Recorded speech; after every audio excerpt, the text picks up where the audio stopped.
Akomlup Kanglaipa ki kunmangarak suba mapu kumun ki thorom ngasi Laisrum Kulin lekai da leba community hall da pangthokre. Thoromaduda Akomlup Kanglaipa ki president Soraisam Sanjit, Kanglai Imalup ki president Ima RK Sanahanbi,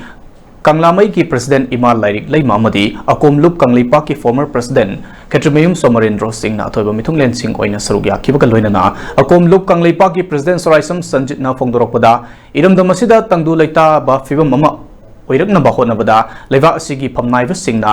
machangoiba lengak ama semhaningbagi apamba phongdokhi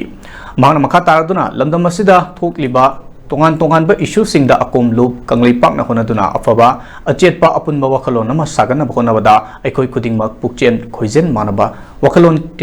tinaba aikoi kuding makna leminaduna changsin minanaba changi haina phongdokhi tongan ba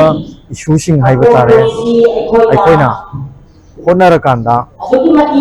afaba ama achetpa ama magi oiba wakhalon tongan wakhalon leijaraga su apunba ama sagatnaba honabada aikoi khudimak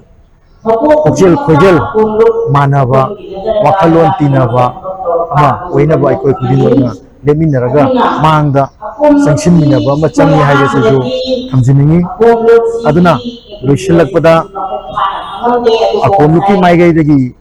akogi lamdam asida awaba tariba aikogi tongan ba lamda haiba tare awaba taraga leiriba sing asida ngamjaba